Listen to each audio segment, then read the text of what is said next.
Berikut esain dari kelompok 5 yang berjudul Kemiskinan Bukan Takdir, Inovasi Sosial Sebagai Solusi. Dengan tema Pengentasan Kemiskinan Melalui Social Entrepreneurship Berbasis Industri Kreatif. Yang beranggotakan Hari Satria Tama, Rachel Angel Nenggolan, Melina, Randy Adriansyah, dan Sarah Rosinda Putar-Putar. Kemiskinan sering dianggap sebagai nasib yang tak terelakkan.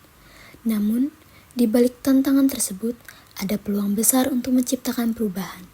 Melalui pendekatan social entrepreneurship yang memanfaatkan kekuatan industri kreatif, kita dapat membangun jalan keluar dari kemiskinan yang tidak hanya bersifat ekonomis, tetapi juga memberdayakan secara sosial dan budaya. Kemiskinan. Kemiskinan adalah keadaan tidak mampu memenuhi kebutuhan dasar seperti makanan, pakaian, tempat tinggal, pendidikan, dan kesehatan karena kurangnya uang atau akses terhadap sumber daya. Namun, kemiskinan tidak hanya soal kekurangan uang. Ia juga mencakup kemiskinan absolut, kemiskinan relatif, kemiskinan kultural, dan kemiskinan struktural. Kemiskinan absolut merupakan kondisi tidak memiliki cukup uang untuk memenuhi kebutuhan dasar seperti makanan, air bersih, dan tempat tinggal. Kemudian kemiskinan relatif merupakan kondisi di mana seseorang atau keluarga memiliki pendapatan yang jauh di bawah rata-rata masyarakat, meskipun mereka masih bisa bertahan hidup. Kemudian kemiskinan kultural, kemiskinan yang disebabkan oleh nilai-nilai kebiasaan atau pemikiran tertentu dalam masyarakat, seperti malas atau etos kerja yang rendah. Kemudian kemiskinan struktural, merupakan kemiskinan yang terjadi karena ketidaksetaraan dalam struktur ekonomi dan politik, di mana kelompok ekonomi atas monopoli sumber daya dan peluang. Berikut penyebab kemiskinan. Yang pertama, kelangkaan sumber daya, yaitu tidak memiliki cukup sumber daya untuk memenuhi kebutuhan dasar. Yang kedua, sulitnya akses, yaitu kesulitan dalam mengakses pendidikan, layanan kesehatan, dan pekerjaan. Yang ketiga, masalah ekonomi, yaitu kesenjangan pendapatan, inflasi, dan hilangnya pekerjaan. Yang keempat, faktor struktural dan kultural, yaitu munculnya ketidaksetaraan yang disebabkan oleh monopoli ekonomi atau kebiasaan sosial tertentu. Yang kelima, bencana alam dan krisis, yaitu seperti yang terjadi selama pandemi COVID-19 yang menyebabkan banyak orang kehilangan pekerjaan. Lalu, apa saja dampak kemiskinan? Yang pertama, keterbatasan akses pendidikan dan kesehatan. 2. Tingginya angka pengangguran. Ketiga, kerentanan terhadap eksploitasi dan kekerasan. Keempat, terhambatnya mobilitas sosial. Kemudian, mengenai entrepreneurship. Entrepreneurship atau kewirausahaan adalah proses menciptakan, mengelola, dan mengembangkan usaha untuk menghasilkan nilai ekonomi dan sosial. Seorang entrepreneur adalah inovator yang melihat peluang di tengah tantangan dan menciptakan solusi melalui produk atau jasa. Istilah ini berasal dari kata Prancis, entreprendre, yang berarti mengambil tanggung jawab atau memulai sesuatu. Selanjutnya, elemen kunci dari entrepreneurship. Yang pertama, inovasi, menciptakan ide baru, produk, atau layanan yang berbeda dari yang ada. Kedua, risiko, siap menghadapi ketidakpastian finansial, pasar, atau operasional. Yang ketiga, kreativitas dan inisiatif, menggabungkan sumber daya seperti modal, tenaga kerja, dan teknologi untuk membangun bisnis. Yang keempat, nilai ekonomi, tujuan utamanya adalah menciptakan keuntungan, lapangan kerja, dan pertumbuhan ekonomi. Apa saja jenis-jenis entrepreneurship? Yang pertama, kewirausahaan tradisional yang berfokus pada keuntungan finansial. Yang kedua, social entrepreneurship yang berfokus pada dampak sosial seperti pengentasan kemiskinan, pendidikan, atau lingkungan. Yang ketiga, tech entrepreneurship yang berfokus menggunakan teknologi sebagai basis inovasi. Yang keempat, green entrepreneurship yang berfokus berorientasi pada keberlanjutan dan pelestarian lingkungan. Contoh dan manfaat entrepreneurship. Entrepreneurship bisa berupa startup kecil seperti kafe lokal hingga perusahaan besar seperti Google.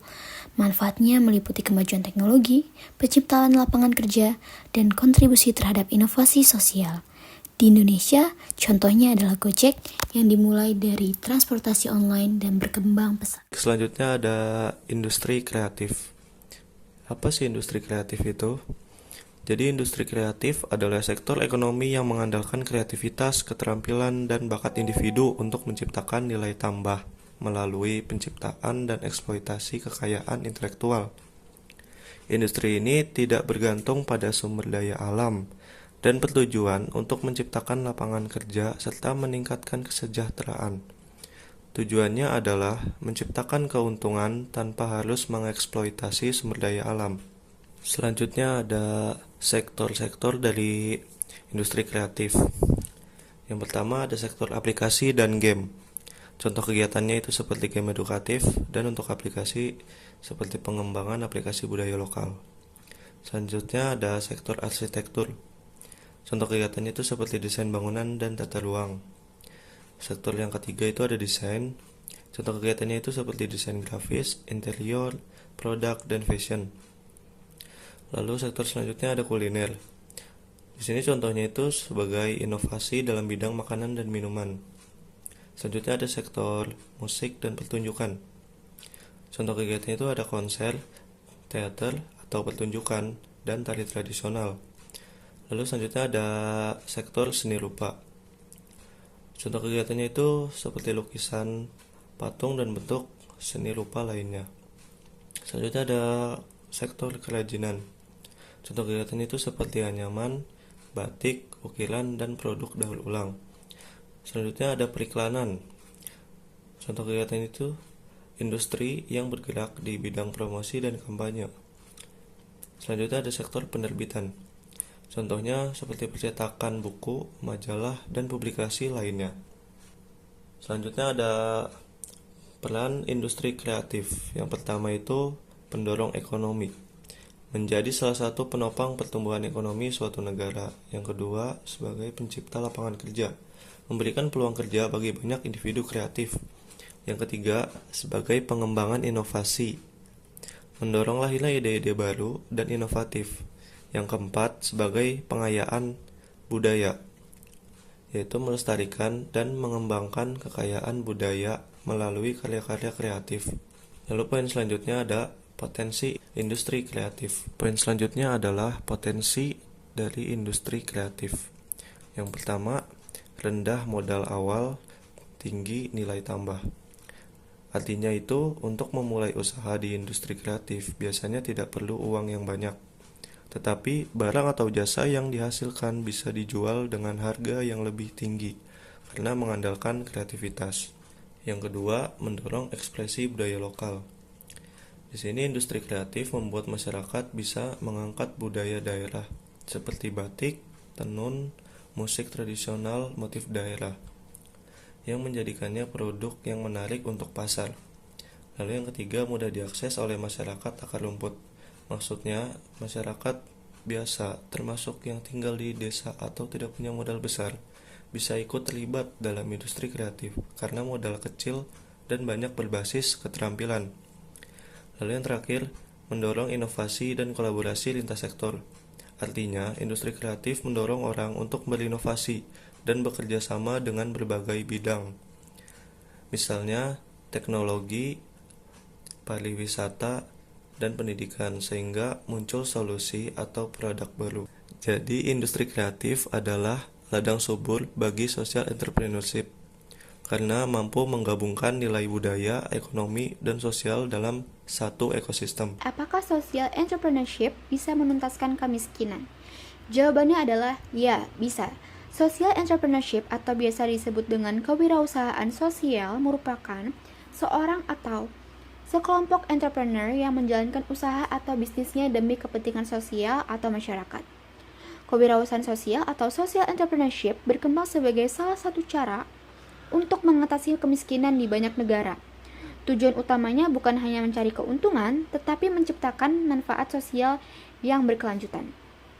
Studi oleh Mayer dan Marty menunjukkan bahwa kewirausahaan sosial fokus pada nilai sosial seperti meningkatkan akses pendidikan, kesehatan, dan membuka lapangan pekerjaan bagi masyarakat miskin. Dengan pendekatan ini, para wirausahaan sosial merancang produk atau layanan yang langsung membantu kebutuhan masyarakat yang kurang beruntung, sehingga efektif mengurangi kemiskinan. Dalam hal ini, kewirausahaan sosial atau social entrepreneurship berperan sebagai penggerak perubahan yang memberdayakan masyarakat untuk keluar dari lingkaran kemiskinan. Jadi intinya, dengan terciptanya social entrepreneurship atau kewirausahaan sosial dapat membuka lapangan pekerjaan bagi orang lain atau bagi masyarakat miskin tentunya. Selain itu juga meningkatkan nilai sosial seperti akses pendidikan, kesehatan, dan lain sebagainya. Selain itu, kewirausahaan sosial atau social entrepreneurship juga meningkatkan kesadaran tentang pentingnya pemberdayaan ekonomi dan sosial dalam memerangi kemiskinan. Menurut Nichols, wirausahawan sosial sering menciptakan peluang bagi komunitas agar bisa lebih aktif dalam kegiatan ekonomi secara inklusif. Misalnya melalui pelatihan keterampilan atau pembiayaan mikro. Mereka membantu kelompok marginal memulai usaha kecil yang bisa meningkatkan pendapatan dan kualitas hidup mereka. Dengan demikian, kewirausahaan sosial tidak hanya meningkatkan kesejahteraan individu, tetapi juga memperkuat ketahanan ekonomi komunitas secara menyeluruh. Jadi, kewirausahaan sosial atau social entrepreneurship memang memiliki potensi besar untuk membantu menuntaskan kemiskinan, karena pendekatannya yang berfokus pada solusi sosial dan pemberdayaan komunitas. Namun, keberhasilan ini juga bergantung pada dukungan yang berkelanjutan dari berbagai pihak dan kondisi lingkungan yang mendukung perubahan tersebut. Dan bagaimana caranya? Yaitu dengan menciptakan lapangan kerja inklusif, mengangkat potensi lokal, meningkatkan literasi dan keterampilan, membangun ekosistem ekonomi dan berkelanjutan, dan lain sebagainya. Yang terakhir, faktor-faktor mengapa kurangnya lapangan pekerjaan bisa menjadi alasan social entrepreneurship diperlakukan untuk mengentas kemiskinan.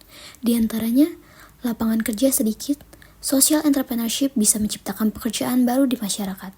Kedua, skill masyarakat tidak sesuai pasar, jadi social entrepreneurship memberi pelatihan dan pemberdayaan. Ketiga, sulit akses modal. Jadi, social entrepreneurship membuka peluang usaha dengan modal kecil atau bantuan komunitas. Yang keempat, bantuan tidak berkelanjutan. Jadi, social entrepreneurship menawarkan solusi jangka panjang, bukan sekedar bantuan. Yang kelima, kesenjangan kesempatan kerja. Jadi, social entrepreneurship membantu pemerataan pendapatan lewat usaha berbasis komunitas.